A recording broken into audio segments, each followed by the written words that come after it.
So hello and welcome to the week in review for my Stronghold Kingdoms no cards build log. This week I will be covering days 16 to 22, the progress that I made within that week. So getting started, I like to jump into researches right away and show you what I completed in the previous week. Now, I spent a total of 34 research points, which is somewhat comparable to what I spent the week before, so I'm not slowing down too much in terms of research anymore, although my research times have increased significantly and I've been forced to research mathematics. So I think I'll cover that first. I put 3 points into mathematics for a total of 5. Now, when it comes to mathematics, what I recommend doing is make sure you have research going at all times. If there is a time when you're not researching something, that means that your research times are probably good, just fine, and you don't need to research mathematics. However, if you have sort of a backlog of research points, you should probably put a couple more points into mathematics to sort of empty that backlog. Moving down here to merchant guilds and all things merchants, I put an additional point into commerce. Now I can trade within my province, which is quite useful.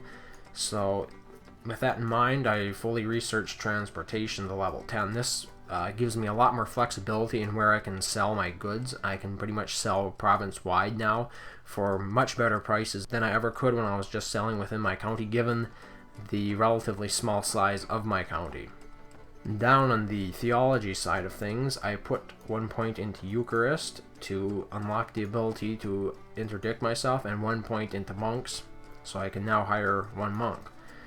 This plays into an important point I'm going to make a little later on regarding castles, but suffice to say, at the time when I did it, there was sort of a looming threat of war, that we might go to war, and since I would be sort of on the front lines for that, I thought it was imperative that I at least have the ability to interdict myself, given the fact that my defenses are not up to par with what the Carters have. I also finished researching literature now, and which gave me access to the Troubadour's Arbors. The farming research tab, again, I have neglected that this week in favor of more important technologies. The only time I feel a pressing need to research more farming technologies is when it comes to parish guild upgrades, and the fact that either I'm going to have to buy all these goods or I'm going to have to wait until I have access to these buildings in my villages before I can actually start upgrading them past upgrading the parish guilds past a certain point, because they're going to require these different food types. So I'm just going to move right on to military. In terms of Castellation, I did max that out now. I put an additional 2 points in there from last time for a total of 9. There's only 1 more point to go and I'll unlock that next rank. So mostly what I've been focusing on now in military are getting my defenses up. Literally. I mean, I'm researching defenses here. This will boost the armor of troops stationed in your village, and it is very important to get access to all these different technologies, and especially upgrade your guard houses to stone or iron hoarding guard houses. I don't know. To me it looks like a stone guard house. But I digress. What is important, however, is to fully upgrade defenses to boost that armor bonus to 50%. I also put 2 points into command to finish that off. I now have access to a full army size of 500, which is pretty sweet. I really haven't researched any additional troops, but I did research leadership again when I turned Squire, so I could buy or obtain a village. Most of what I did in the industry research tab was research weapon making, because when I reached rank 15 I unlocked the ability to create a siege workshop, and I think the sooner you start producing catapults the better, especially since catapults sell for high price. Even if I don't end up using them in an army, I can always sell them, and increasing weapon making itself will boost my bow production further. So enough of the boring research. I know I've had some comments that cover too much research. Well, I think it's important because it sort of sets the base for other changes that I'm going to point out that I made in my building. You know, I can't just jump into the villages and say, oh look, I built this and this, and well, when we get to the research I'll cover that. Okay, so I think what's most important to note here in my village layout is the fact that I put a premium token into play. This is the 2-day premium token that I got for completing a quest in this world. So what I did was I put that premium token into play and rearranged my village, basically optimized it. I've moved the inn and the breweries over here to the bottom right corner. This allowed me to set up my honor design the way I've covered Hal's setup in the past. I find it the best optimized honor setup out there for passive honor. So that's what I will be using. I have it set up right now to the point where I can build the maypole yet, and also build the gilded statues in here once I unlock them. So there's a lot of forward-thinking compatibility going on here, and I recommend you put that premium token that you got into play once you're sort of able to replicate this. And the same pretty much goes for my other village 2. I also optimized the layout of it. I don't have as many buildings here, but you can basically see the same principles at work. Although my hovels are right now, they're staggered all over the place. I hope to have them organized by the time the premium token runs out.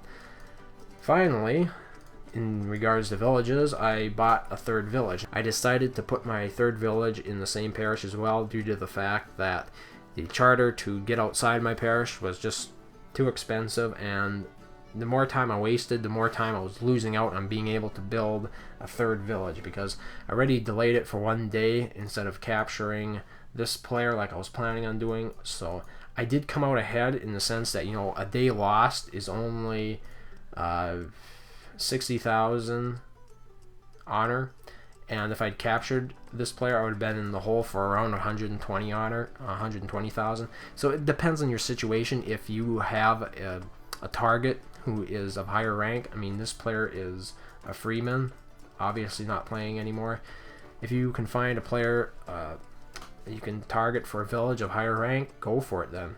But that was just too much honor to lose. It was better off waiting the additional day until I had more gold, so that way I could just buy a charter. And yeah, I chartered right into my own parish again. So in terms of what I did for my castles here, as you can see, I'm starting to build the perimeter. The basic reasoning behind this is I really dislike having to rebuild the barracks every time the enemy AI attacks and basically tears them down.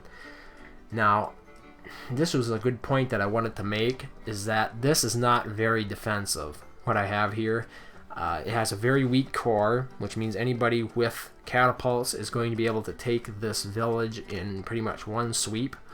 One attack, all they have to do is launch a captain at me. ID is not going, or interdiction is not going to defend you against that.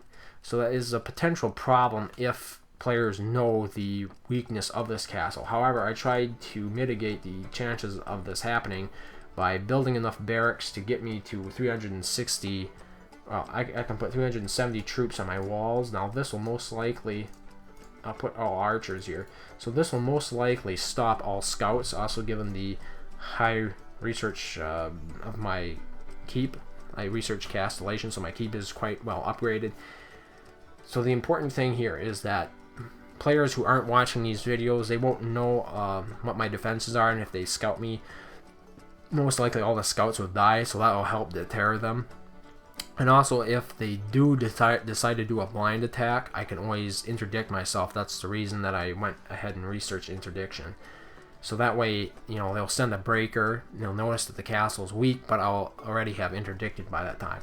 However, that shouldn't be really a problem, because, and I've had a couple of house members mention this about my videos, I should point out the benefits to being in a house. Now, I created another video on the advantages of being in a house, but this is one area that is very applicable to, and that is just being in house 10 right now. It means that people who otherwise might attack me won't attack me, especially other players in house 10, because they're good players, and they might look at this parish and say, I want it, and they'll just come and take it. So this is why being in a house, even if they're not supporting you with goods or anything, I sort of made it a point not to accept donations, because it introduces too many variables into this log.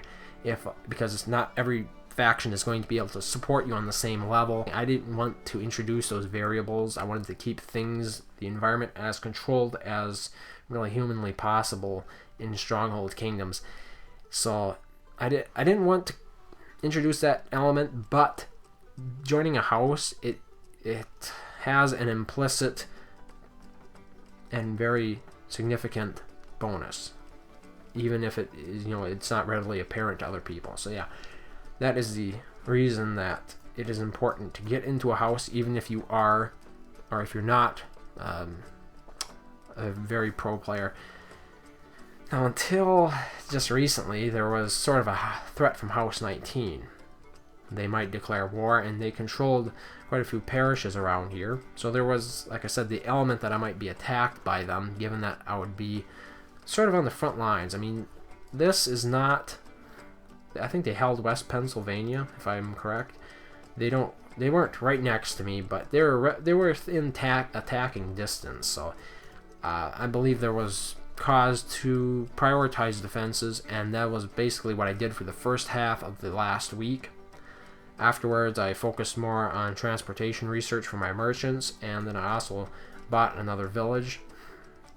This final village I'm still building up, like I said, and you'll notice I did something a bit different with the keep, or with how I'm building a castle, because I finally had access to the great towers from the get-go, and I basically started building my strong core here. Now this will be important against the AI. They won't be able to breach this, and it'll also be much harder for a player with catapults to breach compared to what I had in my other village with the lookout towers. The disadvantage to this is it takes a bit longer to build great towers as opposed to lookout towers, so my defenses won't be up as fast. And to mitigate the effects of this, I've been interdicting my village whenever I felt the siege camp was about to send out armies. Now see, if you don't do this, the village will get attacked by the siege camp, and I will lose honor. Now, I won't lose nearly as much honor as I gain from attacks, but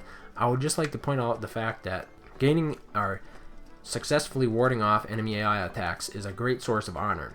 You'll see right here, just the most recent attack a few minutes ago, 20 minutes ago.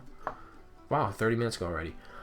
Yeah, I made an entire 8,000 honor off of that. And that is roughly half, with both of those villages combined for 16,000. That is basically, well, I'm making 25,000 honor in the village, but I mean, that's almost like having a fourth village generating honor just by successfully defending those attacks. So I mentioned I was Squire, but the exact rank, last video I was only a Page 7th class. I've since then moved up to Squire 3rd class, and as the ranks get longer with more and more sub-ranks, the progress here will be slowing down, but I believe I can maintain a pretty consistent rate going forward. You know, because you unlock new villages or you unlock new buildings for your villages that will continually increase the honor you're making. Now, I still have bribes going full, max bribes, and now that I've optimized my village layout, I'm also getting the maximum amount of positive popularity from my entertainment buildings. I mentioned that I did put into play a premium token. This resulted in me being able to use the price finder, which is a really cool feature. If you can afford a premium token, this is probably going to be one of the better investments of your time. You can either find the lowest price within your relative area, or you can find the highest price. I use this quite effectively for selling stuff like apples, where it can be hard to find the best price around. See, like the parish I'd originally selected was only selling them for 68, but I found the highest price here for a whopping 80, which is pretty good for apples, because the price of apples is always crashing. So that is definitely one great feature of a premium token if you have one in play, or if you want to spend a little bit extra than just the no cards. I think a premium token is a great decision because it allows you to move your buildings around your village. I had a player ask me, what additional cards could I put into play that would help sort of boost a no cards play build log. And I said, productivity cards, because speed cards aren't going to do a whole lot for you, since I haven't researched speed of armies or scouts. So yeah, being able to produce more goods and then sell them, those are both great cards to be, that's a good card strategy to be able to use. But also getting a premium token and using that, putting that premium token in play, will allow you to sell higher, and it'll also allow you to move your buildings around in your villages. It'll allow you to queue your buildings in your villages, so you're never wasting any time between build times. And also with research, you go to bed at night and you don't have to worry about your research running out 5 minutes after you get to sleep. So you always be researching, you always be building, and I think that's a great way to leverage some additional benefits without incurring a whole lot of cost if you want to do a little bit more than just no cards. So I think that pretty much covers everything I had to say for today, and I really realize this video has gotten very long. I had a few important topics to cover, and I hope you stuck along till the end of it to hear everything I had to say on the way I did things. So thank you very much for listening, and I hope to see you next time.